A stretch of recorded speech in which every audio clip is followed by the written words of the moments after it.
Hey y'all, it's Chris with Rockin Farm, and today is moving day for our Orpington chickens. Might actually take place over a couple of days, but I'm getting all the prep work done for the move today. We will talk more about the chickens themselves when we get a chance to go over and look at them. For right now though, we need to move our tractors. So I need to get these two tractors from here by the barn to way out yonder. And while these tractors do move very easy, I try to use the work smarter, not harder method, and I've got a tractor to move my tractors. So let's get these bad boys hooked up and get them moved. Before I do that, just do me a favor. Click that subscribe button, hit that notification bell, and go check out the website, rockin8farm.com.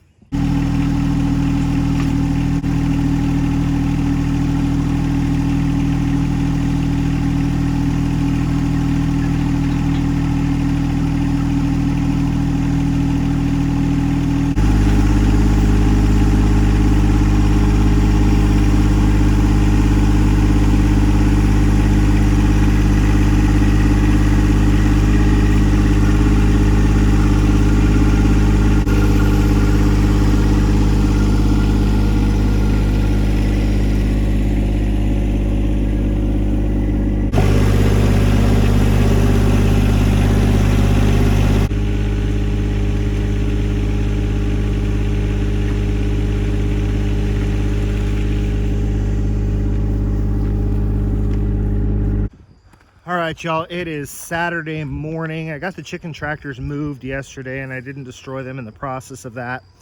Now I've got a few chores I need to do, and I need to get these tractors, set up and ready. So I need to get some feed in them. I need to make sure that the water buckets are full, make sure that the water system is operating, get all that stuff done before I take any chickens out there. So the first thing I'm gonna do this morning, I'm out here to do chores, and I got to figure out how to work this into the chores because it's a new chore. So moving chicken tractors daily, getting food and water to them, I just have to figure out the easiest way to do it, the most efficient way to do it. What's nice is that the chicken tractors are on the way out to the pigs, and because I've got the tractor with a nice big loader bucket, I can put the pig feed, a bucket of water, a bucket of chicken feed, and just drive out there and make one trip. It's like that fine combination of, I don't want to be lazy, but I want to make the use of my time a lot more efficient, and making one trip instead of 2 or 3 or 4, it just seems to make sense to me. So we're probably going to incorporate the tractor into morning chores as far as just carrying materials out to where I need to carry them to. So I'm gonna get the chickens fed and get the Fiona the pot-bellied pig fed and get some of my regular chores done right here around the barn, and then we will pick up when we get back to more like breeding chicken chores.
All right, y'all, all that's left as far as, we got the tractors moved, there's feed in them, there's water in them, the water systems are working.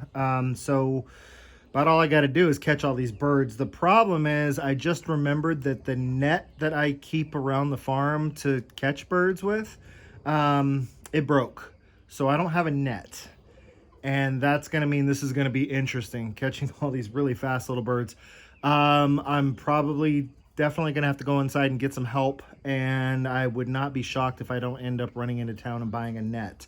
But for right now, let's just talk about these birds. So the ones that are brown and have the black and white speckles, those are your Jubilee Orpingtons. And then the black and silver ones, or black and white ones, those are the silver laced English Orpingtons.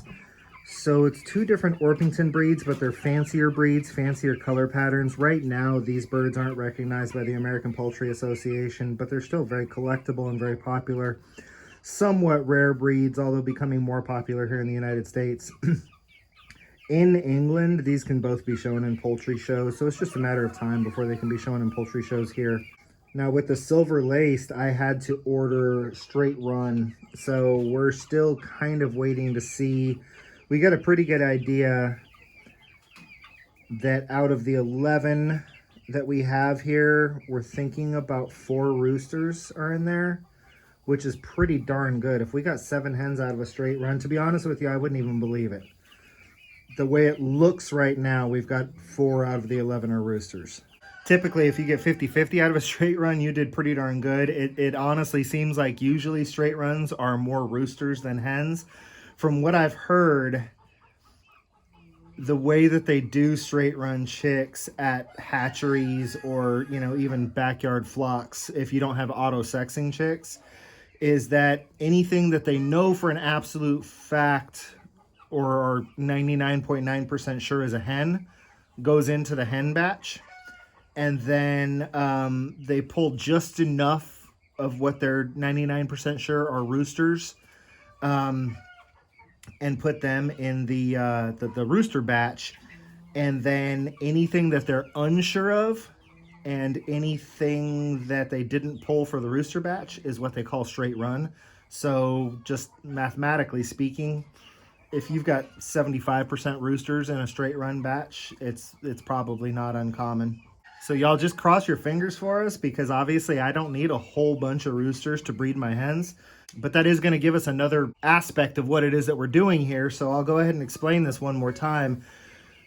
These birds are fancy breeding stock so that we can sell hatching eggs, so that we can sell day-old chicks, so we can sell pullets. We plan on becoming NPIP certified so that we can ship. We plan on selling at local auctions. We plan on advertising on our website and social media, and taking advantage of the fact that, like in places like Austin, Texas, is one of those places where people are allowed to have backyard chicken flocks. It's also one of those places that's very kind of like 2021 is about all I can say. It's very hipster, very modern, very, you know, people down there that take advantage of having a backyard chicken flock, they are pets. So pet chickens are very popular in Austin, and obviously very pretty pet chickens you can sell for a fairly decent price in a place like Austin. So that's kind of our marketing plan. But then we're realists. You know, we're gonna have chickens, we're gonna have excess roosters, and we're gonna have chickens that we just couldn't sell. So if I don't have room for them in my flock, well, then we will do processing of small batches. We went with the Orpingtons because they're a very hardy breed. They actually do okay in our hot, humid summers here in Texas. You know, they also do good in cold weather too. They're just a good hardy breed, but they're also a big-bodied breed. So anything that we don't sell, anything that we don't get money for as an egg, a chick, or a chicken, it becomes dinner one night. So we decided that this was a good way for us to be able to process our own chickens without having to do the big runs of Cornish meat birds.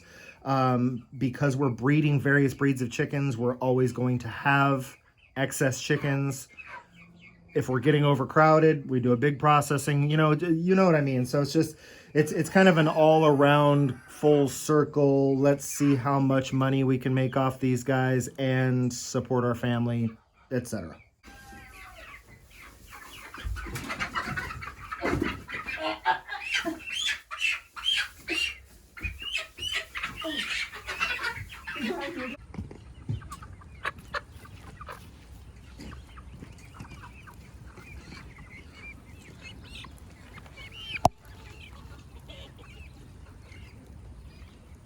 Does this have one door or two? I see two. Two, yeah.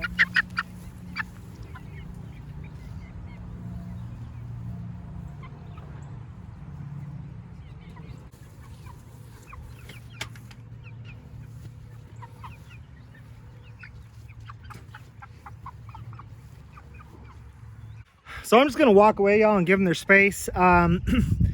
we'll probably come back out in about an hour. I know for a fact that they were just getting drinks and in a nice cool place. It's very nice today. It's very cool out today. The rain has really brought in a cool breeze, so I don't have to worry about them getting all heat stressed or anything like that. That's another reason I wanted to get them into these tractors now.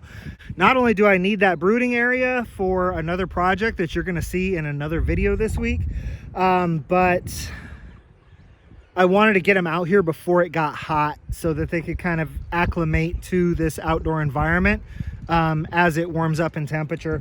We'll come out in about an hour. If they're not out of the cages yet, then we'll give them some assistance with getting out of the cages. I'll try and kind of show them where the water is if it doesn't look like they're figuring it out, but most chickens figure out these watering cups really quickly. The feed, again, you know, once they see that it's the same feed they've been getting for a couple of days, they're going to know that that's just feed. So I think they're going to settle in pretty quick. We'll check in on them about an hour though and see how they're doing.